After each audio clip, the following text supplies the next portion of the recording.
بسم اللہ الرحمن الرحیم. ناظرین السلام علیکم. YouTube news channel Kharian gazette میں ہوں گل بخشال میں پیش خدمت ہے آج کا کالم بعنوان مسلم لیگ نون کا نون ہی اڑ جائے گا.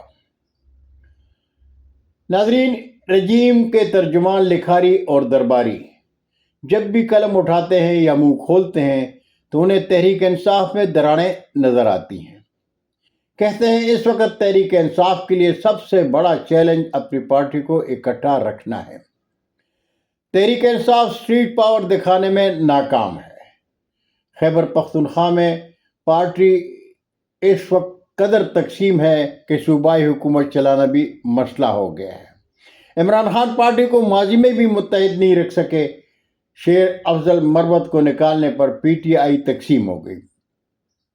پارٹی اندرونی اختلافات، اعتراضات اور کرپشن کے الزامات کی زد میں ہے. ناظرین، آج جتنا جھوٹ رجیم کے لکھاری اور درباری لکھ اور بول رہے ہیں، ان سے کہیں زیادہ سوشل میڈیا پر تحریک انصاف کے بگوڑے نام نہاد خیرخواہ دیاڑیاں لگا رہے ہیں. تحریک انصاف کے خاموش ووٹر رجیم کے ان لکھاریوں اور درباریوں کے شکر گزار ہیں، اس لیے کہ عمران خان اور ان کی اہلیہ اسلامی یونیورسٹی بنائے جانے کے جرم میں قید ہیں، لیکن قومی سیاست کے آسمان پر تابندہ ہیں. اگر ایوان عدل اور ادارے مینڈیٹ چوری کے بعد خاموش ہو جاتے تو عمران خان کا سیاسی سورج غروب ہو چکا ہوتا. کہاوت ہے کہ منافق سر پر سینگ ہوتے ہیں اور نہ ہی اندھوں میں کھانے راجے کو کچھ خاص دکھائی دیتا ہے.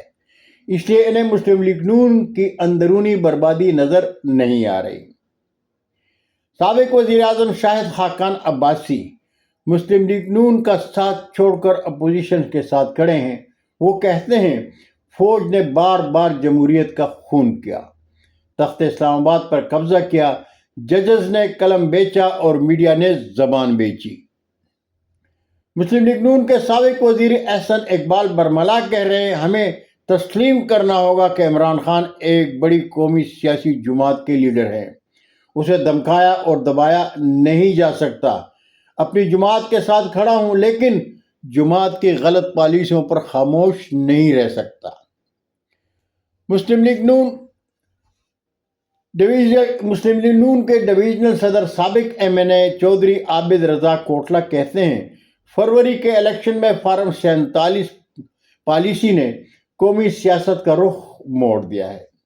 جنہیں عوام نے ووٹ کی طاقت سے مسترد کیا وہ اسمبلی میں پہنچ گئے اور الیکشن جیتنے والے منہ دیکھتے رہ گئے. الیکشن میں چھوٹے چھوٹے ڈاکے تو ہم نے دیکھے تھے، ہم دیکھتے رہے ہیں، لیکن 8 فروری کے الیکشن میں ہونے والے ڈاکے نے دنیا کو حیران کر دیا ہے. گجرات میں مسلم لیگ نون کے چودھری افتخار احمد کٹھانا کہتے ہیں ضلع گجرات میں مسلم لیگ نون کا وجود بہت کم نظر آ رہا ہے.